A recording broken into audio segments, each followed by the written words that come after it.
What is LinkedIn? And LinkedIn is a professional networking site that's designed to help people make business connections, share their experiences, and find jobs. Those are the three main missions of LinkedIn.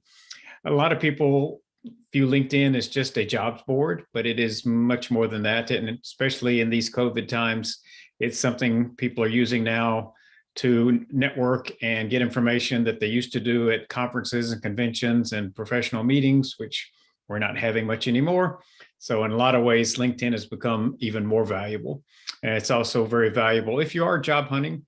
And a lot of us senior citizens do change career areas. And so it's a great way to shift career focus and find a job in a new area.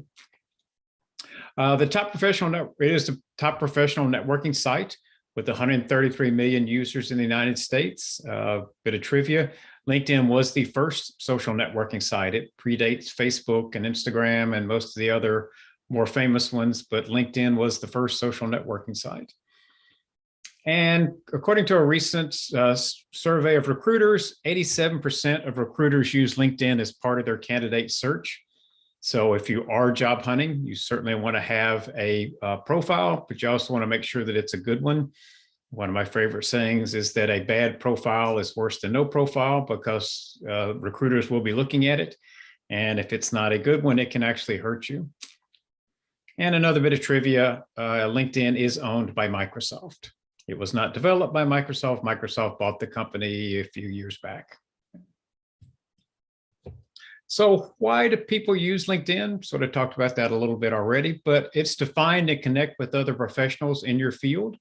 And again, this can be very helpful if you're changing fields, like a lot of us do as we get into our second careers.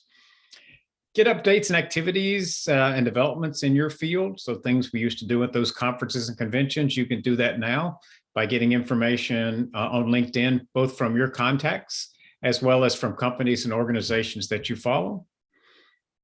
And also, obviously, to find a job. It has tools to find jobs, to manage your job search, and use your connections to help you find the right job and land the job. So we talk a lot about that in the follow-on class to this one. Any questions about that basic background information? Raphael, thanks for joining. Just saw you're here. Hello, everybody. Thank you. Hi. Let's talk briefly about connections and degree of connection. It's a similar concept to what you would have in Facebook. Your network are your first level connections. And as you're seeing people's profiles in LinkedIn, you'll see a little first, second, or third beside their name. And that's telling you whether they're a first level connection, second level connection, or a third level connection. So again, first level means you're in the same network. Second level, anyone that's in the network of a person in your network is a second level connection to you. So this person's entire network is a second level connection to you. So this is like friends of friends in Facebook land. And then this doesn't exist in Facebook, but LinkedIn has even a third level connection. So anybody that's in the network of a person that's a second level connection to you, they're a third level connection to you. So you don't have to have too many people in your first level connections to have a huge network in LinkedIn. And there's advantages there because lots of things you can do only with people that are in your network at either first, second, or third level. So I view LinkedIn a little differently than I do Facebook. In Facebook, I tend to be very discriminating in terms of who I accept a friend request from. But in LinkedIn, I tend to accept any request unless I am suspicious for some reason about them, just because sometimes it may not be that person that helps you, but it's that second level connection you get by having that connection may end up be the person that helps you find a job, get some information.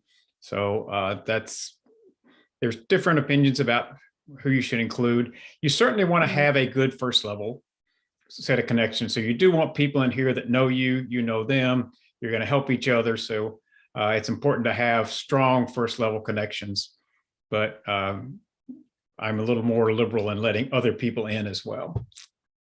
Questions about that?